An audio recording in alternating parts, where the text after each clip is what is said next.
Bom dia, pessoal. Nós vamos dar continuidade aqui à parte 5 da aula 4, para que a gente possa terminar a nossa conversa aí sobre o conceito de empresário, conceito de não empresário, conceito de elemento da empresa.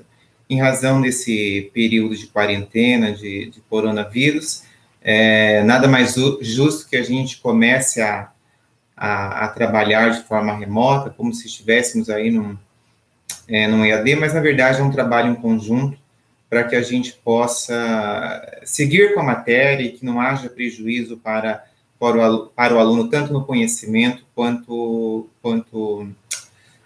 no tempo, quanto na matéria, né? Então, em razão disso, verifiquem lá que já tem aula 4, parte 1, aula 4, parte 2, aula 4, parte 3, e agora eu vou fazer como live a aula 4, parte 5, que eu vou encerrar a nossa conversa sobre a explicação do não empresário no direito brasileiro e do elemento da empresa. Eu estou aqui com o slide aberto ao meu lado, para que possa nos orientarmos aqui, eu não me atrapalhe, não pule nada, e você tenha o conhecimento, a explicação ampla de tudo que a gente vai estar fazendo. Deixa eu ver se eu dou uma melhoradinha aqui na câmera, né? Ficar mais perto, fica melhor. Acho que assim fica melhor para nós. Então, dando continuidade ali no áudio 4, eu encerrei falando sobre... Deixa eu dar um oi aqui para vocês, né, para ver se está tudo certo. Está tudo certo. No vídeo 4, eu terminei a conversa, eu estava preparando vocês sobre a diferenciação que o legislador brasileiro fez das atividades empresárias, das atividades consideradas não empresárias. Eu disse assim, que lá nos Estados Unidos é irrelevante essa diferenciação. O legislador americano, ele não pensa dessa forma. Ele entende que você quer exercer uma atividade empresarial, vai lá, faça o seu registro, pague as suas taxas, e assim você vai ser empresário nos Estados Unidos. Porém, esses dois pilares eu já falei no outro vídeo, mas eu vou retomar. É a ausência de organização de fatores de produção e a diferença ética. Então, repetindo, ausência de fatores de produção e diferença ética. Esses são os dois pilares em que o legislativo brasileiro levou em consideração para que fizesse a diferenciação em atividades empresárias e atividades consideradas não empresárias. Então, no caput do artigo 966, nós vamos ter o conceito de empresário.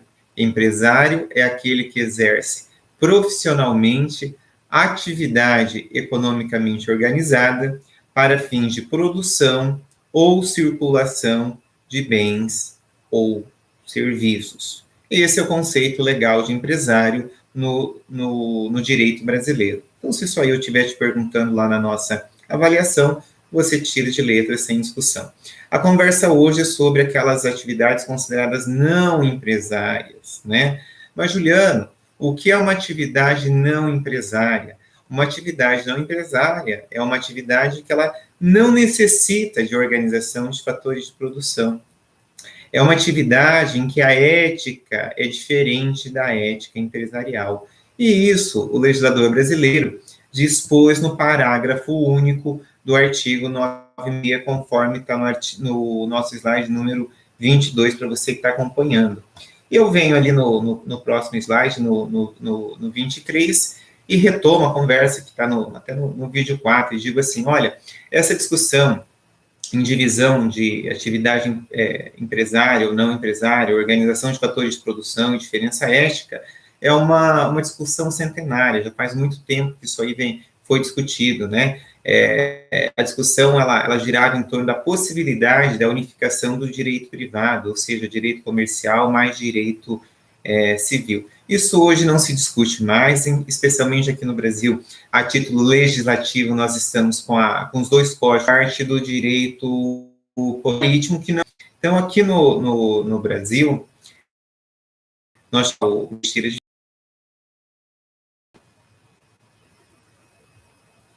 tivemos aqui o nosso nordestino Teixeira de Freitas, que propôs isso em 1876.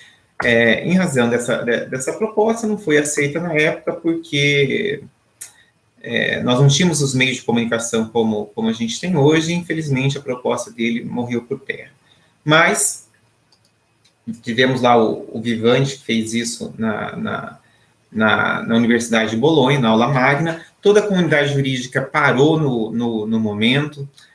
Por quê? O Vivante ele era um defensor da divisão dos ramos do direito comercial e do direito civil. E naquela aula magna, sem avisar ninguém, sem nunca ter discutido esse assunto, ele resolveu a defender a unificação do direito na época, então, direito comercial. Como da jurídica parou, discussão, anos, somente em 1919 ele retomou essa conversa e se retratou dizendo que equivocado em querer juntar ali os dois ramos do direito. Para nós, entendeu? O que é importante? Para nós é importante a gente entender fatores de produção ou ausente de fatores de produção. Para nós, essa discussão, se a ética é igual, opção em separar atividades empresariais de atividades não empresariais. Essa divisão ele fez no parágrafo único do artigo 966 e diz assim: não são empresários ou não são consideradas empresárias as atividades que são realizadas de forma intelectual, que pode ser científica, literária ou artística. Vamos parar aqui um pouquinho e conversar sobre essa. Eu até coloquei aqui no papel, gostaria que vocês fizessem essa anotação. Então, o parágrafo único, ele propõe aqui a divisão daquelas atividades que são consideradas atividades intelectuais. Mas Juliana, eu não entendi ainda. O que é uma atividade intelectual? Uma atividade intelectual é uma atividade que ela dispensa organização de fatores de produção. Não entendi ainda. Olha o que eu estou fazendo aqui agora. Estou dando uma aula online e que você está me ouvindo, ou depois vai assistir aí a aula gravada, e você sabe se o que eu estou falando eu estou lendo, ou eu decorei, ou eu estou nervoso, estou tremendo. Você não sabe quantos livros eu li para chegar a essa conclusão e quantas vezes eu repeti essa mesma aula, quantas perguntas os alunos já me fizeram para que eu possa ter aqui um certo domínio aqui de estudo sobre o que eu estou falando. Isso é uma atividade intelectual. Eu estou vendendo o quê? Estou vendendo o que eu penso, estou vendendo o meu raciocínio, estou vendendo aquilo que eu estudei. É diferente de outras atividades consideradas atividades empresárias. Vamos pegar lá um supermercado, estamos aí no momento de quarentena. Ainda estando no momento de quarentena, o supermercado ele tem o quê? Organização de fatores de produção. Os produtos estão organizados por setores, por gôndolas, por preço. Tem lá o pessoal que trabalha no caixa, tem horário de funcionamento, ele tem regras, né? Dificilmente você vai encontrar um mercado que você olhe para ele e fala, não, isso aqui eu não entendi se é um mercado ou se é uma padaria. Não, dentro de um mercado pode até ter uma padaria. Essa é a diferença. O pessoal que trabalha com intelecto, ele está vendendo um material, uma prestação de serviço, que ela não é palpável. Quando eu digo ela não é palpável, ela não necessita de organização de fatores de produção para que possa fluir. Então, o professor, o médico, o advogado, o arquiteto, o contador, são pessoas que vendem, que trabalham com o intelecto. Então, aquela velha ideia de que o bom advogado é o advogado que tem 50 anos de profissão. Hoje os tempos mudaram, não necessariamente. Por que não necessariamente?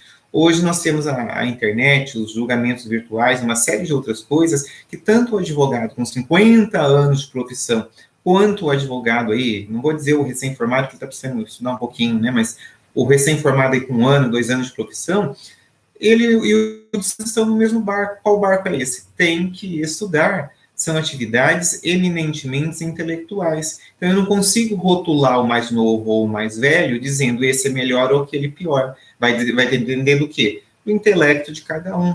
Então, se o mais novo se dedicar mais aos estudos, ao acompanhamento do entendimento dos tribunais superiores, uma série de outras coisas, talvez ele venha alcançar um intelecto melhor do que aquele que tem 50 anos de profissão e que tem a dificuldade, por exemplo, hoje aqui em mexer com as tecnologias, aí, com o direito eletrônico, com o ProJude, com o EPROC, e várias coisas que há 15 ou 20 anos atrás nem se passava aqui na cabeça dos acadêmicos, no caso eu, por exemplo. Então, as atividades exercidas de forma intelectual, elas diferem das atividades profissionais ou consideradas profissionais, não, empresárias, porque elas dispensam organização de fatores de produção e porque a ética delas é diferente. Vamos conversar um pouquinho sobre cada uma delas? Se eu pegar a primeira perna ali, o primeiro pilar que eu anotei, né, uma atividade intelectual científica. Ciência, gente. Ciência. Então, tem como a gente pegar aí alguém que trabalha com a ciência, podemos pegar a ciência jurídica, aí que é o seu ramo, o advogado, podemos pegar ele e falar assim, olha, até falei um pouquinho disso no vídeo na parte 4. Podemos dizer que o bom advogado é aquele que tem um belo carrão, usa um terno de grife, tem um belo escritório de advocacia? Não. Por que não? Porque o advogado ele não vende organização de fatores de produção. Então, pouco me importa se ele tem um carrão, tem um baita escritório, se ele usa uma camisa, uma roupa de grife. O que eu quero saber é a prestação de serviço dele, o intelecto dele. Ele tem condições de advogar?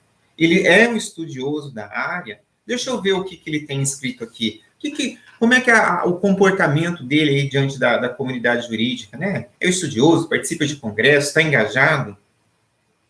Isso é intelecto, gente. Então, eu não posso cobrar aqui de um advogado organização de fatores de produção. Se eu pudesse cobrar isso, então eu, Juliano, hoje, dia 25/3, se eu estou aqui na minha casa de quarentena, eu não poderia estar advogando. E se eu quiser, eu posso advogar. Como assim, Juliano? Eu posso atender os meus clientes por videoconferência, não posso? Posso. Posso atender por WhatsApp? Posso também. Posso peticionar à distância? Posso. O ProJude abre aqui no meu computador. Eu tenho todos os meus arquivos em OneDrive, ou seja, na nuvem. Então, vejam que o advogado, ele participa, ele vende o quê? Ele vende intelecto. Ele não vende organização de fatores de produção. Eu tenho lá o escritório, um espaço físico, que é bem montado, é agradável, mas é uma questão pessoal minha. Não é porque há necessidade de ter um escritório bem montado para provar que eu sou um bom profissional, que eu sou um bom advogado. Muito pelo contrário. A prova do bom advogado vai estar naquilo que ele faz de forma intelectual. Então, se ele consegue desenvolver uma boa petição, né, se ele tem um bom raciocínio jurídico, se ele está se atualizando, participando de congresso, lendo novas obras doutrinárias, se ele está engajado, atualizado. Esse é um bom profissional que não é considerado empresário. Ele é considerado atividade não empresarial, se enquadrada como intelecto, ciência científica. Eu falei da ciência jurídica, mas você pode pegar outra ciência. Pode pegar a medicina, pode pegar a engenharia, né? Vamos pegar a medicina para que você possa ir refletir mais um pouquinho. Quando você vai no médico, então digamos que você esteja agora imaginando que você esteja com o coronavírus. Como se você fosse lá no médico e não tivesse todos os sintomas, não tivesse febre, não tivesse tosse, tivesse apenas coriza, por exemplo. Chegasse lá, doutor, eu tenho quase certeza que eu estou com coronavírus. E o médico, quer dizer, já ciente que você, né, já não tem febre, não tem outros sintomas, dissesse assim para você, vai para casa e toma remédio para gripe comum. Você poderia falar, pera lá, não, eu discordo. Olha, eu olhei aqui no Google e o senhor, como médico, tem a obrigação de me internar. Eu quero ficar internado, porque aqui no Google eu pesquisei e que a pessoa que tem os primeiros sintomas, ela já tem que ficar internada. Veja, pera lá, tá ficando maluco? Quem é médico? É você ou é o doutor? Ele estudou, ele está vendendo a ciência, a ciência dele, a ciência da medicina. Então, o que ele está fazendo? Ele está fazendo uma atividade intelectual. Ainda que você discorde da prescrição dele ou do diagnóstico dele, você não tem, o Google, a internet não tem essa propriedade. Ah, mas por que não? Porque o médico, ele também não tem, ele não necessita de organização dos fatores de produção. Ele é médico lá no consultório, lá na Unimed, lá no hospital, pode ser até médico na casa dele. Não é isso que vai tornar ele empresário ou não empresário. No Brasil, as atividades consideradas não empresárias, os dois pilares são ausência de fatores de produção e diferença ética. Já eu retomo a questão da diferença ética para vocês não ficarem esquecidos. A segunda possibilidade aqui de atividade intelectual seria a atividade intelectual literária. Poxa, mas o que é uma atividade intelectual literária? Eu vou ficar nas águas rasas para que você também não se afogue nos meus pensamentos. Literário, vamos pegar um escritor? Então tá, um escritor, deixa eu pensar, um cara que faça poema, né? Você não consegue colocá-lo, né? Então, digamos assim, eu separo lá no escritório uma sala de 3x3, com um ar-condicionado e uma mesinha. Sento lá ele e digo, ó, você vai trabalhar 8 horas por dia, eu quero a sua mesa sempre arrumadinha e quero que você escreva, né, componha os mais lindos poemas de amor aqui, que depois eu vou comercializar isso. É assim que funciona a inspiração do poeta? Não. Tem poeta que se inspira na madrugada, que precisa tomar uma taça de vinho, ou até vocês vão rir do que eu vou falar, mas é verdade. Tem poeta que fuma, sei lá, baseado, alguma coisa nesse sentido, para que possa ter a inspiração e fazer a criação dele. Então, vejam, é mais uma forma de atividade intelectual que não tem organização de fatores de produção. Eu não sei quando, nem como, nem de que maneira vai ocorrer a inspiração dele, a inspiração intelecto. Então, pode ser que ele passe 3 ou 4 dias sentadinho lá na mesa e não tenha nenhuma inspiração. Ah, ele não vai escrever nada? Não. Por quê? Porque ele está trabalhando com o intelecto dele, gente. Atividade intelectual literária. Então, se você nunca escreveu nenhum verso, eu nunca escrevi, não tem esse dom da poesia. Mas você pode, né? Quem sabe você não pode. Tenta escrever alguma coisa. Vê se você consegue. Limpa a mesa, pega um papel em branco e uma caneta e fala assim, agora, né, eu tenho aqui a organização dos fatores de produção, que é o papel da mesa limpa, e eu vou escrever um poema de 70 linhas. Não sai. Por que não sai? Porque você tem que estar vendendo o quê? Intelecto. Se você não tiver esse talento, você não, infelizmente, não vai conseguir escrever as 70 linhas como um poema. Então, mais um pilar, mais um argumento que o legislador brasileiro levou em consideração para separar aquelas atividades consideradas não empresárias das atividades consideradas atividades empresariais. E a terceira e última possibilidade de atividade não empresária considerada pelo direito brasileiro é a atividade intelectual artística. O artista, gente, um artista, deixa eu pensar então, pintor de telas, né? Não um copiador, quem reproduz telas, não, um que cria. Eu não sei quando é que ele vai ter inspiração para fazer a criação da tela dele. Pode ser que agora eu esteja sentadinho aqui, opa, eureka, resolvi pintar uma paisagem aqui, tô com uma imagem na minha cabeça. Ou pode ser que não. Então, é uma atividade eminentemente artística. Ele trabalha com o intelecto de cada indivíduo. Então, o que talvez é o bom para um, o belo para um, não é para o outro. Então, essas 3 modalidades de atividades intelectuais, seja ciência, literatura ou arte, o legislador brasileiro entendeu que isso aqui não poderia ser considerado atividades empresárias. Mas por que eu não posso considerar isso aqui atividades empresárias? Dessa maneira, sendo exercida de forma pessoal, não tem organização de fatores de produção. Imagine como eu vou fazer lá o pintor de paredes, como é que eu tenho que criar organização de fatores de produção. Eu não consigo tabelar isso, eu não consigo rotular isso, né? E também vem a questão da diferença ética, né? Eu não estou dizendo que o empresário não tem ética. A questão da ética empresarial é que é uma ética diferente da atividade intelectual. Como assim, Juliano? O empresário, ele repassa à frente os prejuízos que ele possa vir a ter. Eu vou me valer do mesmo que usei no vídeo 4, que eu gosto bastante dele. Faz de conta que isso aqui fosse um empresário aí do ramo faço importação lá da China. Eu comprar esse prejuízo dos... Mas se o canetão a R$2, você não vai comprar, você vai... Eu junto o apagador num kit, amarro aqui com um laço, escrevo kit do Juliano, valor 8. Esses prejuízos não é a nossa ética, ela não é tratada dessa maneira.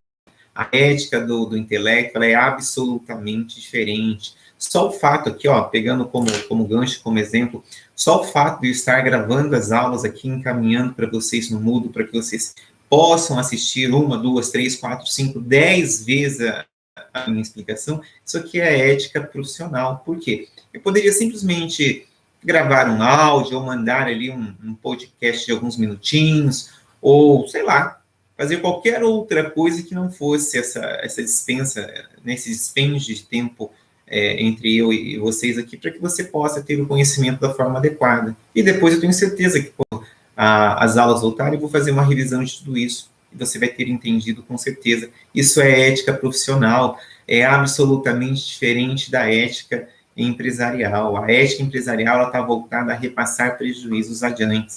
Já a ética do pessoal que trabalha com intelecto, ela é diferente. Então, o exemplo claro, que eu gosto muito disso, é a questão da revisão.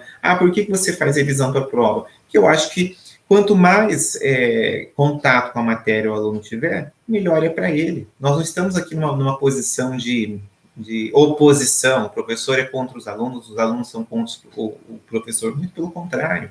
O professor tem que ser aqui o facilitador do conteúdo. Então, se eu sou o facilitador do conteúdo, o que eu preciso fazer? Fazer com que você, aluno, tenha o maior contato possível com esse conteúdo, com os doutrinadores que trabalham esses assuntos, para que você possa aí construir o seu raciocínio jurídico. Então, no meu entender, a revisão é importante nesse sentido. Mas os outros não fazem, cada um com o seu problema. Às vezes eles não têm carga horária, ou a matéria dispensa isso, ou o formato de trabalho de aulas não faz essa necessidade. Nas minhas disciplinas eu acho importante, eu gosto de trabalhar com o aluno, eu faço com que o aluno venha aqui na revisão e a gente converse sobre os temas que estarão na prova. Ética intelectual, uma é diferente da outra, não dá para medir um professor com outro, não dá para medir um advogado com outro, cada um tem a sua, não tem certo ou errado, né? Não confundam com a questão lá do Código de Ética da OAB, porque nesse caso é lei federal, tem a legislação própria, tem os artigos próprios ali, então aquilo ali tem que ser seguido na risca. Não é daquilo que eu estou falando. Eu estou falando da diferença ética das atividades empresárias para as atividades consideradas não empresárias. Então, seguindo ali, vou mandar um pouquinho aqui nos slides, não sei se daqui a pouco fala isso aí, fala e não termina nada. Então, eu já estaria ali no slide essa diferenciação. O slide 27 vem dizendo que no Brasil é feito, sim, essa diferenciação. No slide 28, eu trago aqui o enunciado 194 da terceira jornada de direito civil, promovido pelo CJF, que afirma o quê? Os profissionais liberais não são considerados empresários, salvo a organização de fatores de produção, por mais importante que a atividade pessoal desenvolvida. Então, vejam, esses enunciados que nesses congressos, nesses simpósios são feitos, eles são criados, eles são discutidos entre a banca ali, a banca de personalidades jurídicas e intelectuais, para orientar a comunidade jurídica, orientar os professores, orientarem os juízes, orientarem os aplicadores do direito. Então, esse enunciado 194, ele vem em favor aqui daquilo que eu estou dizendo. Estou dizendo que as atividades intelectuais, elas não necessitam de organização de fatores de produção. Agora a gente vai dar um passo à frente, né? O slide 29, ele pergunta para você, tem exceção a esse conceito de não empresário? Juliano, eu já até esqueci qual é o conceito de não empresário. Então, vamos lá. Parágrafo único do 966. Não são empresários quem exerce atividade intelectual que pode ser científica, literária ou artística. É desse pessoal que eu estou falando, e a pergunta é, tem exceção ao conceito do não empresário? Então, né, se estivéssemos nos Estados Unidos da América, não haveria essa exceção, mas você está no Brasil assim como eu. E aqui no Brasil, o nosso ordenamento jurídico, ele traz a exceção, sim. Ele traz o parágrafo único do 966, a parte final. Qual é a parte final? A parte final, ele trata que quando o trabalho exercido de forma intelectual for elemento da empresa. Então, quando nós tivermos atividades intelectuais sendo realizadas de forma empresarial, pode ser que surja aqui o elemento da empresa. Juliano, eu não entendi, mas o que é essa história de elemento da empresa? Entendeu? A questão do elemento da empresa, então vamos lá, vamos pegar alguns exemplos que fica mais fácil aqui para a gente trabalhar. Quando você pegar o escritório aqui de Maringá, que não há problema nenhum em citá-lo como exemplo, fica até mais fácil para você gravar e entender. Eu não fui funcionário dele, só para que isso fique claro, foi jogado concorrente. Se você pegar a advocacia Belinati, por exemplo, ela fica ali localizada nos andares acima da faculdade da UniFCD. Veja, o que é a advocacia Belinati? É um grande escritório de advocacia. Eu não sei qual é o número atual de funcionários, estagiários que eles têm hoje, mas há 10 anos atrás, quando eu trabalhava na concorrência, eles tinham mais de 1.500 colaboradores entre estagiários e funcionários. Juliano, entendi o que isso quer dizer. Vamos lá. Quando eu estava no primeiro ano de Direito, eu fui assistir uma audiência para aprender, uma audiência na área de família. Quem estava lá como advogada? Doutora Cristiane Belinati, uma das donas hoje da Belinati. O que ela fazia naquela época? Ela estava advogando na área de família. Eu, como estagiário, não dela, estagiário do curso de Direito, fui lá, assistir uma audiência, estava no primeiro ano, queria aprender um pouquinho. Fiquei observando, fiquei pensando que ela era uma boa advogada, porque ela estava bem vestida, né? O juiz respeitava ela, e ela fez várias perguntas lá para as testemunhas, e fiquei pensando, é uma boa advogada. Naquele momento, a doutora Cristiane, ela era apenas uma advogada como eu. Quando eu digo uma advogada como eu, alguém que está exercendo uma atividade intelectual, científica, no caso aqui, ciência jurídica. Não há discussão, não é atividade empresarial. Nos anos seguintes, o que aconteceu com a doutora Cristiane Belinati? Ela foi conseguindo contratos bancários, ou seja, foi firmando prestação de serviço com bancos, e o seu trabalho foi crescendo de forma geométrica, né? Então, na época ainda eu trabalhei também na época antes do Projude, né? Então, nós fazíamos lá no jurídico que eu trabalhava, 70, 80 petições por dia. Tá, 80 petições por dia, contestações, apelações, recurso inominado, aquilo que a gente chamava petição de meio, que é petição de andamento processual. Veja, aqui no interior do Paraná só tinha o Juliano, eu era o único responsável pelo jurídico do interior. Cuidava ali, em média, naquela época, de, 4, 5, 6 mil processos. E eu ficava aqui em Maringá, o jurídico era centralizado aqui embaixo, sobre a minha direção. 80 petições por dia. Será que eu conseguiria ler essas 80 petições? Será que era eu que fazia?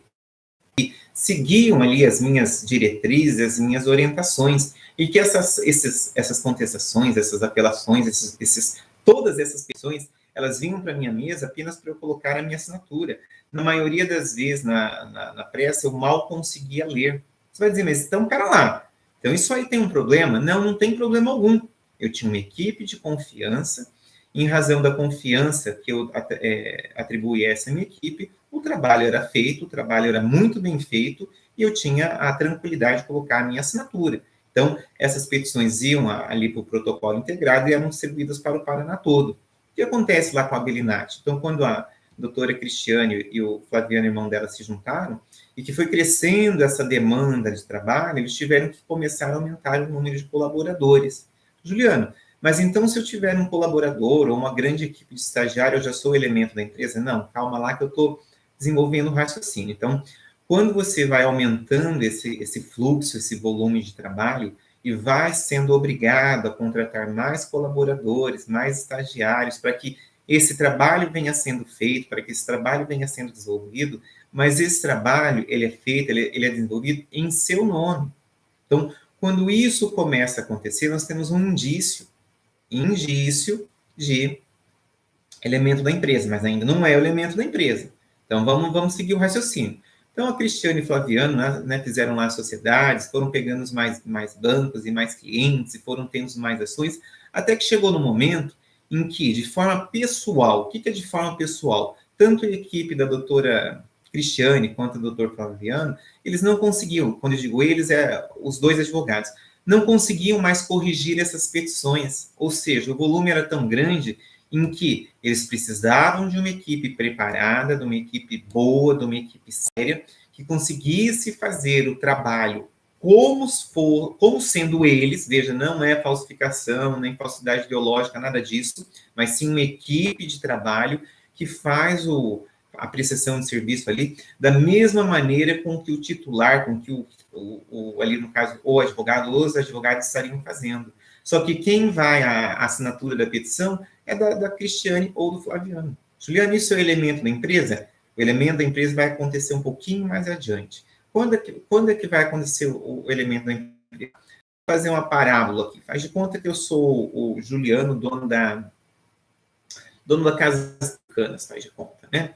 E daí eu tenho Casas Pernambucanas aqui em Maringá, e estamos vendendo muito a creche, meus clientes não estão pagando os meus carnês.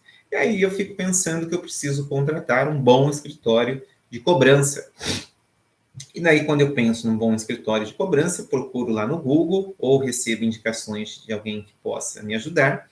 E eu chego à conclusão, eu sou indicado de que a Belinati Pérez é um excelente escritório de cobrança, um excelente escritório de advocacia. E aí eu resolvo comparecer lá de forma pessoal, veja, eu sou o dono da Casas Pernambucanas. Eu vou lá de forma pessoal na Belinati e chego lá na recepção e digo, olha, eu sou o Juliano, eu sou dono da Casas Pernambucanas e eu quero falar aí com a doutora Belinati, com o doutor Flaviano, que eu quero me tornar cliente deles. Veja, se a recepcionista for bem treinada, o que ela vai fazer comigo? Ela sabe que eu sou um cliente que tem um baita potencial financeiro, ela não vai dispensar, ela não vai falar para mim, ó, a doutora Cristiane nem tá, ela dá expediente em Curitiba. E Flaviano, também não tá, ele dá expediente em Brasília, marque lá um horário com ele, se o senhor quiser. Muito pelo contrário. Ela vai me direcionar ali para o setor ali de marketing, de contingência ali, não sei. Alguém com muita propriedade vai me sentar, vai me servir um café, obviamente, vai me dizer, olha, seu Juliano, eu sou da equipe aqui da doutora Cristiane, doutor Flaviano, sou eu que fecho os contratos de prestação de serviço, eu quero conversar com o senhor. Eu posso até insistir, não, mas eu quero falar com a doutora Cristiane, com o doutor Flaviano. Ele põe, né, muita simplicidade, ele pode me explicar, olha, ambos dão expediente em outras cidades, mas como o senhor está aqui, então, e ele me explica toda como funciona a cobrança deles, os pagamentos, a cobrança de honorários, e eu fico satisfeito e resolvo assinar o contrato. Aí você vai me perguntar, mas você assinou o contrato com a doutora Cristiane e com o doutor Flaviano? Não, eu assinei o contrato na empresa, ali na sede do estabelecimento empresarial deles, mas com uma terceira pessoa que fez toda a explicação, todo o meio de campo em nome deles. Contratei? Contratei. Estou satisfeito? A princípio, sim. Aí o colega lá, o dono da casa Riachuelo, meu amigo, me encontrou e perguntou, ei, Juliano, deu certo a sua... O que você fez com a sua inadimplência? Né? Contratou algum escritório de cobrança, algum escritório de advocacia? Eu viro para ele e digo, claro que eu contratei. Contratei o melhor escritório de advocacia. Estou muito satisfeito com o resultado deles. Eles são muito bons. Vejam, o dono da Riachuelo vai pensar que, poxa, mas está atendido lá pela Cristiane, pelo Flaviano. Veja, eu não fui atendido por eles, mas eu dou o nome deles como referência ao contrato de prestação de serviço. Então, quando ocorre essa referência do nome de pessoas que, né, a princípio, exerceriam uma atividade pessoal ou intelectual de forma pessoal e ser exercida de forma real, aí começa o surgimento do elemento da empresa. Então, é impossível hoje a doutora Cristiane, o doutor Flaviano, conseguir fazer um atendimento a todos os seus clientes. Eles devem ter milhares de clientes e na minha fábula aqui que eu descrevi para vocês, eu seria apenas um. E se você me perguntasse, quem é o seu escritório, quem é o escritório de advocacia que presta serviço para vocês? Eu diria, é Belinati Pérez. Então, o elemento da empresa é quando nós temos uma intelectual sendo exercida de forma empresarial. não dá para você negar ali os 1.000 estagiários, as petições em nome da doutora Cristiane e do Flaviano. Você não pode achar que isso é uma atividade eminentemente intelectual. Na origem era, obviamente, quem fez o texto jurídico ali foi a doutora Cristiane e o doutor Flaviano. Agora, quem está ali no dia a dia como uma linha de montagem ali do Henry Ford? Os estagiários, os outros empregados dele. Mas então não pode ter empregado? Pode, claro que pode. O elemento da empresa é quando há o reconhecimento, quando há a contratação da prestação de serviço por meio de outros, e você entende que você está contratando aquele serviço lá, o da Cristiane e do Flaviano. Isso acontece muito na área jurídica, acontece muito na área médica, acontece muito na área, na arquitetura, por exemplo. Então, não é falsidade ideológica, não é estar passando ninguém para trás. É um fenômeno que acontece dentro do direito, e o direito não poderia virar as costas para isso. Não tem como você imaginar que uma atividade é uma atividade jurídica, como a Belinati Pérez, que está sendo exercida por inúmeros, lá, milhares de estagiários, não dá para você imaginar que é uma atividade intelectual do estagiário. Não, o estagiário nem pode exercer a profissão pela OAB. Então, quando isso acontece, nós temos o elemento da empresa. Eu sempre gosto de dar um outro exemplo da cidade, como o Dr. Daúde, que ele é referência na cirurgia bariátrica, né? Quanto tempo demora uma cirurgia bariátrica? Sei lá, 4, 5, 6 horas. Quantas cirurgias ele faz por dia? Várias, 3, 4, 5. Opa, mas então o dia dele ele não dorme? Não, ele dorme sim. O Dr. Daúde é referência, então ele tem uma equipe que realiza essas cirurgias. Evidentemente, não é ele que vai lá fazer a primeira incisão, ele vai apenas surar. Então, talvez ele consiga fazer 2 ou 3 cirurgias ao mesmo tempo. Por quê? Porque ele tem uma equipe que está auxiliando, que está fazendo ali com a mesma técnica, com a mesma responsabilidade, com o mesmo cuidado com que ele. Juliano, mas isso é errado. Não, gente, isso não é errado. Isso é quando nós temos uma atividade intelectual sendo exercida de forma empresarial. Isso é o que a gente chama de elemento da empresa. E a gente o direito vai tratar esse elemento da empresa como uma atividade empresarial. Por quê? Porque ela vai ter organização de fatores, ela vai de toda a regra ali do início do parágrafo único. Então, com isso, seria a explicação do elemento da empresa. Eu vou dar mais um exemplozinho, porque eu acho que para você que é aluno que está começando, não quer demais. Faz de conta que essa... Deixa eu pegar minha caneta aqui, com o braço só não é fácil. Faz de conta que essa caneta aqui é uma escultura. Deixa eu ver isso aqui. Aqui, ó. Deixa eu pegar uma escultura, pera lá. Faz de conta que eu sou um artista plástico, né, e faço essa escultura aqui. Para fazer essa escultura, eu gasto 30 dias. Então, se eu, Juliano, artista plástico, né, então estou lá, estou vendendo meu intelecto na forma artística, gasto 30 dias para fazer essa escultura.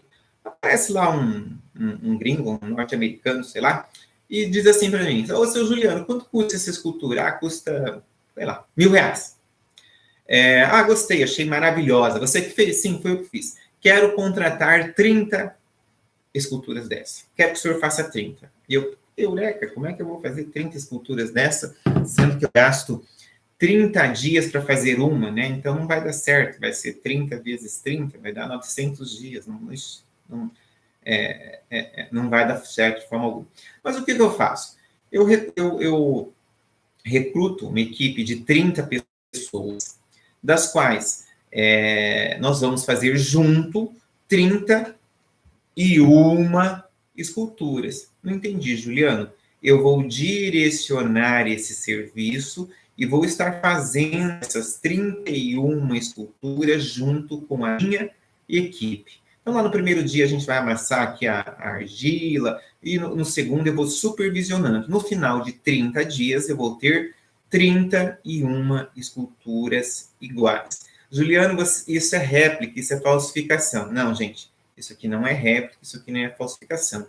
Elemento da empresa é quando o nome do artista acaba ficando tão conhecido e que as suas obras ou a sua prestação de serviço é feita pela sua equipe. Mas quando eu digo feita pela sua equipe, não é só no formato de ajudar, mas no formato de que você aceita aquela prestação de serviço feita por um terceiro, mas você reconhece que a qualidade dela, que o nome que vai estar lá em cima, sobrenome famoso daquela pessoa que se tornou famosa, de tão boa que é a sua prestação de serviço. Isso aconteceu lá no passado com o Ivo Pitangui, com o Oscar Niemeyer, muitos outros vultos que a gente conhece aí de atividade intelectual e que, para desenvolver, para conseguir da demanda de serviço que lhe era necessitado, que lhe era solicitada, eles foram criando equipes, essas equipes foram crescendo até que chegou um momento em que não é uma simples ajuda, mas sim a pessoa se torna um elemento da empresa. Então, quando isso ocorre, nós temos uma atividade intelectual sendo exercida de forma empresarial. Isso é o elemento da empresa. Nos outros anos, eu sempre faço essa pergunta na prova, né? Explique o que é ou quando ocorre o elemento da empresa. Então, a conceituação, a explicação é muito simples. O elemento da empresa ocorre todas as vezes que a gente tem uma atividade intelectual sendo exercida de forma empresarial. Não ocorre porque a pessoa quer, mas é porque vai acontecendo ao reconhecimento por meio da sociedade, vai crescendo essa demanda, essa solicitação de prestação de serviço, e que, nesses casos, né, começa a surgir ali a organização de fatores de produção, porque senão eu não consigo dar conta. Imagine se a Belinati lá não tiver o setor, a divisão certinha lá dos setores, esse aqui faz petição inicial, esse aqui só faz recurso, esse aqui cuida apenas de preparo de recurso. Isso é organização de fatores de produção, gente, isso aí é linha de montagem. Então, quando uma atividade não empresária, né, intelectual, exercida de forma empresarial, é quando a gente tem a parte final ali do parágrafo único do 966, é quando nós temos o elemento da empresa. Eu vou aproveitar que eu estou vendo aqui, ó, na parte final, no slide número 34, nós temos duas questões. Eu já vou aproveitar e deixa eu até ver o que ali que existia como atividade de fixação do conteúdo. Então, vamos lá. Exercício para ser entregue ao final da aula. Então, como nossa aula é virtual, a princípio você não vai ter que me entregar nada, mas eu vou fazer aqui a conversa sobre essas questões, depois a gente vê se você entrega, ou vamos ver como é que vai ser, como é que vai se comportar a questão aí da nossa quarentena, né? Que dia que a gente volta a trabalhar de forma pessoal. Então, questão 1.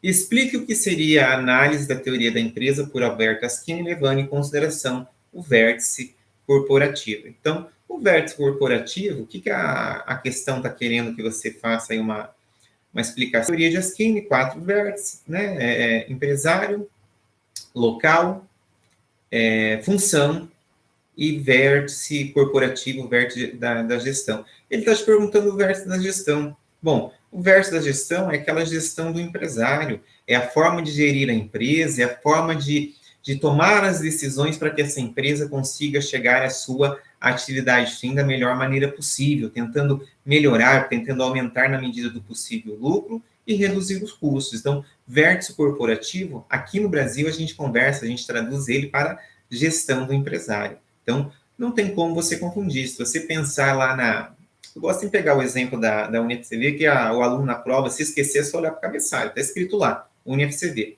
Então, se eu estivesse pensando no vértice corporativo da UniFCV, eu estaria pensando no vértice da gestão da UniFCV. Isso aqui que a gente está fazendo, que é a gravação de aula, né, as slides aqui online, para que o aluno possa acompanhar, nada mais é do que gestão. Gestão de quem? Gestão lá do nosso reitor, gestão lá da nossa diretora, gestão de quem? Da nossa coordenadora, que está gerindo a nossa atividade empresarial, para que o aluno possa não ter prejuízo quanto ao conteúdo, quanto àquilo que ele está, ao serviço que ele contratou. Isso é gestão.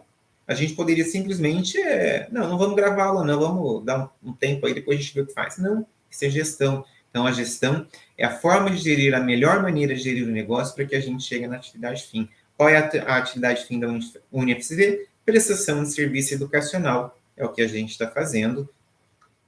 Isso é vértice corporativo. Eu divido sempre a questão em 1.1 para o aluno achar que tem pouco. Então, questão 1.1. Pode-se afirmar relação jurídica com o conceito descrito no 966 do Código Civil? Justifique sua resposta. Aqui você poderia estar pensando no conceito do 966 com o conceito da teoria da empresa. O conceito do 966, ele conceitua o empresário, né? Não há dúvida. Considera-se empresário. Mas e a teoria da empresa? Ela conceituou quem? Ela conceituou a empresa. Empresa é empresário, empresa é estabelecimento, empresa é função, empresa é gestão. Lembra-se? 4 versus teoria de Aschini. Então, quando você está pensando em conceito do 966 versus teoria da empresa, o que eu posso dizer é que o conceito o vértice, né, que mais se destaca aí no artigo 966, é o vértice subjetivo. A gente veio e conceituou empresário no direito brasileiro. Juliana, então quer dizer que a gente não tem aplicação dos outros vértices da teoria da empresa, da teoria de Aschini no Brasil? Não é isso que eu estou dizendo. Eu estou dizendo que no artigo 966, o legislador brasileiro fez a opção por valer-se, né, por dar mais ênfase ao empresário, ao conceito de empresário, e assim ele o fez. Conceituou empresário no caput, não empresário no parágrafo único, e na parte final conceituou que é o elemento da empresa. Com isso, acho que você consegue descrever aí, fazer um raciocínio jurídico junto comigo. Questão 2. Levando em consideração a exceção apresentada pelo legislador brasileiro quando criou o parágrafo único do artigo 966 do Código Civil, explique de forma fundamentada qual ou quais os motivos para essa, ali eu coloquei diferenciação, na verdade, para essa separação, né, para essa divisão. Então, os 2 motivos que levaram o legislador brasileiro a separar as atividades empresárias das atividades não empresárias ausência ou não necessidade de organização de fatores de produção, a gente conversou bastante sobre isso, e a diferença ética, né? Então, a ética empresarial é tentar repassar os prejuízos adiante. A ética de quem trabalha com intelecto não está pensando muito aqui em prejuízo, está pensando muito mais aqui na sua prestação de serviço, se ela é adequada, se ela está de acordo com as suas crenças, de acordo com aquilo que ela acha que é correto. Então, os 2 pilares, os 2 argumentos aqui que o legislador brasileiro utilizou para separar atividades empresárias de atividades não empresárias é a ausência de organização de fatores de produção para os não empresários e a diferença ética entre a ética empresarial e a ética não empresarial. Eu vou ficando por aqui nessa live, que eu acho que com isso a gente conseguiu fechar a nossa conversa sobre a aula 4, que se você observar lá no nosso grupo de WhatsApp, eu indiquei que a aula 4 ela tinha três pilares a serem vencidos, que era o conceito de empresário, o conceito de não empresário e o conceito de elemento da empresa. Então, eu acredito que se você, aluno, assistir aula 4, parte 1, parte 2, parte 3, parte 4 e parte 5, até me perdoem ter ficado fracionado dessa forma, mas a gente estava tentando fazer lives e vídeos em torno de 10 minutos, e é humanamente impossível conversar sobre esse assunto em apenas 10 minutos, mas vocês estão com tudo isso aí já ali online, tanto no Moodle quanto aí no meu canal no YouTube. Com isso, você vai poder assistir 1, 2, 3, quantas vezes você achar necessário, e você pode mandar perguntas para mim. Manda pergunta aí no meu WhatsApp, manda pergunta aí na próxima live que a gente for fazer, manda pergunta lá no grupo, lá aquele que você pode se manifestar, que não é aquele que eu criei, e que eu respondo. Nós estamos aqui para isso. Podemos criar até um outro horário aí de bate-papo e de revisão da matéria mais para frente, quando for necessário para a prova. Beleza? Da minha parte, eu vou me despedindo aqui com vocês por essa semana, que penso eu que a gente matamos aí um dragão, né, com toda essa explicação de conceito de empresário, conceito de não empresário e conceito de elemento da empresa. E para a semana que vem a gente vai ver, vamos dar continuidade aí ao conteúdo e a gente vai se falando sobre isso. Lembrando que a nossa bibliografia básica segue lá do Marlon Tomazetti, que tem na nossa biblioteca virtual. Belezinha? Gostou do vídeo? Se inscreva lá no meu canal e dá um like lá. Já coloco o link tanto no nosso grupo de WhatsApp quanto no Moodle. Tá bom? Até mais.